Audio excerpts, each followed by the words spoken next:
প্রতিদিন পাঠ করেছে সে হয়তো বলেছে ভক্ত কি জিনিস বা শ্রোতা কাকে বলে হয়তো বলেছে। শেষের দিনেও আমি মনে করিয়ে দিই, শ্রোতা কারা জানে? যারা নির্দিষ্ট পাঠকের পাঠ শোনে না তারা প্রকৃত শ্রোতা। কেমন? যদি বলে এটা আবার কেমন কথা?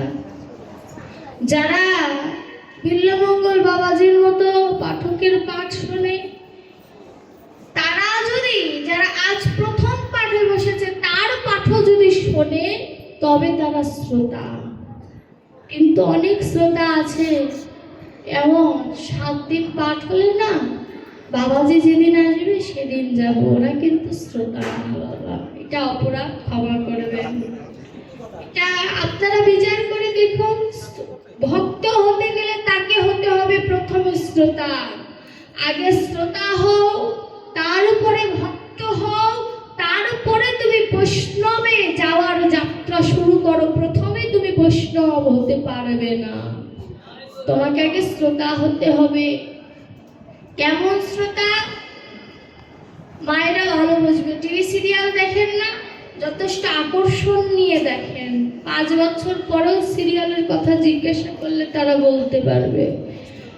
কিন্তু প্রশাসনে আজকে এখন আমি কি বললাম 2 ঘন্টা পরে জিজ্ঞাসা করলে আমি নিজে কি বলেছি এটাও আমার মনে থাকবে না, যেটা সত্য কথা। তাহলে আমার অবশ্যই শোনার মধ্যে ত্রুটি আছে। শাস্ত্র বলছে, ওরে জীব সবে তুমি শোনো, কিন্তু শোনার মতো তোমার শোনা হয় না। শোনার মতো কান তৈরি করো। কেমন? দেখবে কানে সোনার দুল পড়লে চোরের নজর থাকে, কখন কানটা কেটে গহনাটা নিয়ে যাব। আর কেউ যদি আমার গোবিন্দ নামক সোনাটা বারবার কানে শোনে, তাহলে আমার গোবিন্দেরও নজর থাকে ওই ভক্তের দিকে, কখন আমার ভক্তকে আমি আমার আলিঙ্গনে আবদ্ধ করে নেব, কখন আমার কাছে ওই ভক্তকে নিয়ে নেব, কখন প্রেম আলিঙ্গনে তাকে বাঁধব, এই আশা আমার ভগবানেরও থাকে। তাই ভগবানকে পেতে হলে প্রথমে হতে হবে শ্রোতা। সবার কথা শুনতে হবে, শুনে কিছুটা রাজহাঁসের মতো হতে হবে। রাজহাঁস যেমন জলে থেকে দুধ পান করে নেয়, জলটুকু আহার করে না, ঠিক তেমন করে যদি আমার শোনাটা আমি শুনতে পারি তবে আমার শোনা সার্থক। ওরে মন বধুয়া, কৃষ্ণ নামের কৌতুক ছাড়িয়া সংসারে রয়েছ তুমি মাতিয়া। মায়ার বন্ধন যাবে যেদিন তোমায় ছাড়িয়া, ওই শ্মশান ঘাটে তোমাকে রাখবে বাঁধিয়া। আগুনে পুড়িবে তোমায়, থাকবে না কোনো মায়া। ভেবেছ থাকবে সেদিন কোন কায়া? মায়ার বশে ভগবান ভুললে, কিন্তু ভগবান ভুলে নাই তোমারে। জীবনে মরণে থাকবে তোমারও তরেতে। তাই তরি ভাসানোর আগে তরিতে উড়বে কেমন করে, সেই চিন্তায় থাকো মন বধুয়া। অর্থাৎ তরি বলতে নৌকা। নৌকা জলে ভাসানোর আগে চিন্তা করো তুমি নৌকায় উঠবে কেমন করে। নৌকার দড়ি পাড়ের একটি লাঠির সাথে বেঁধে রাখে যাতে নৌকাটা ভেসে চলে না যায়। আমি যদি নৌকায় ওঠার আগে যদি ওই দড়িটা খুলে দিই তাহলে নৌকা ভেসে যাবে। তাই বলছেন তড়ি ভাসানোর আগে তড়ির উপরে আগে বসো। অর্থাৎ ভাগবতের আসরে তুমি এসেছো, ভাগবত হচ্ছে নৌকা। তুমি চিন্তা করছো ভাগবত নামক নৌকায় উঠে তুমি ভগবানের কাছে যাবে, ওই দড়িটা হচ্ছে ভক্ত।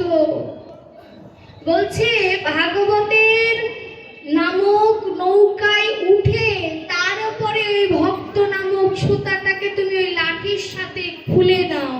কিন্তু আমরা করি কি জানেন, নৌকায় ওঠার আগে ওই দড়িটা খুলে ফেলি, তাই তো আমাদের ভজন হয় না। তাহলে আগে সম্বন্ধ কার সাথে করতে হবে? ভক্তের সাথে। বলছে শ্রবণ করো পরীক্ষিতের মতো। কার সাথে বসে করবে?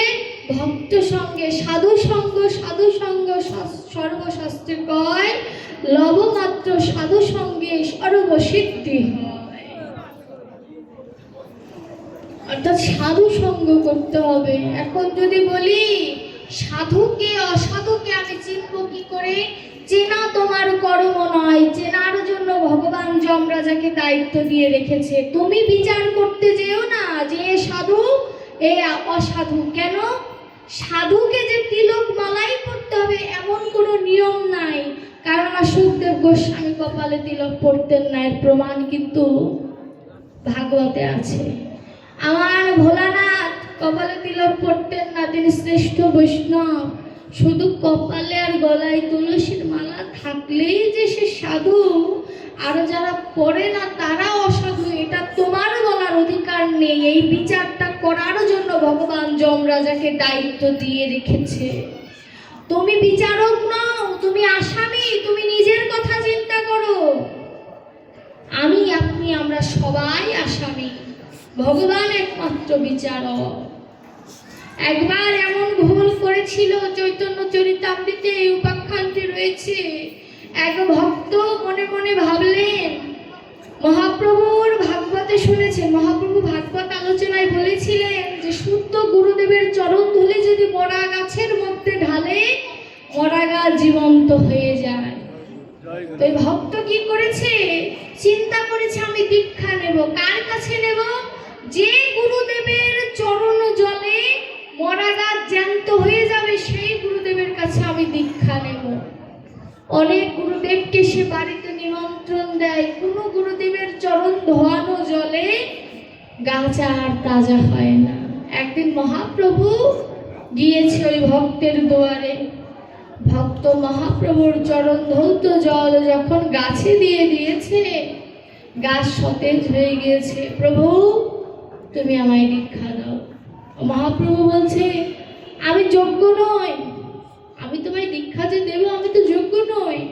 মহাপ্রভুকে ভক্ত বলছে, তুমিই যোগ্য, কারণ তোমার চরণ ধুলিতে আমার গাছ সতেজ হয়ে গিয়েছে। জানো প্রভু, তুমি আসার আগে প্রায় অনেক সাধু আমি আমার ঘরে এনেছি, সবার চরণ ধৌত জল দিয়ে পরীক্ষা করেছি, কারোর চরণ ধৌত জলে গাছ সতেজ হয়নি, তোমারটাই হয়েছে। তখন মহাপ্রভু ক্রোধান্বিত হয়ে বলেছিল যে এ জন্মে তো দূরের কথা, কোনো জন্মে তোর উদ্ধার হবে না। কেন? কারণ তুই বৈষ্ণব চরণে অপরাধ করেছিস। তুই চিন্তা করেছিস এটা যে আমি ছাড়া যারা তোর ঘরে এসেছিল তারা কেউ বৈষ্ণব নয়।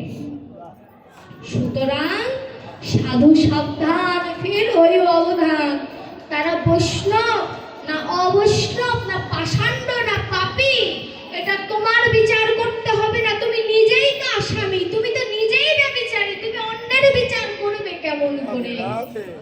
তুমি নিরামিষ খাও, সাত্বিক আহার করো, কিন্তু সাত্বিক আচরণ হলো না, ওই সাত্বিক খেয়ে লাভ নেই। কিন্তু একজন আমিষ ভোজী, সে যদি মাছ মাংস খেয়েও যদি তার ভেতরে যদি সাত্বিক আচরণ থাকে, সেই ভগবানের কাছে যাবে, কিন্তু যে নিরামিষ খায় সে যাবে না। সাত্বিক সেবার পূর্বে সাত্বিক আচরণ করতে হবে। আচরণে গোবিন্দ মেলে, আবার আচরণে গোবিন্দ ত্যাগ করে, এটাই সত্য কথা। এটা মানতে হবে, এটা বিশ্বাস করতে হবে। এই বিশ্বাস যদি না থাকে তাহলে আর গোবিন্দ ভজন হবে না। আজ এই যে পুরো আসরটা ভরে গিয়েছে, সবাই এসেছেন, কিন্তু আমি প্রত্যেকটি জায়গায় বলি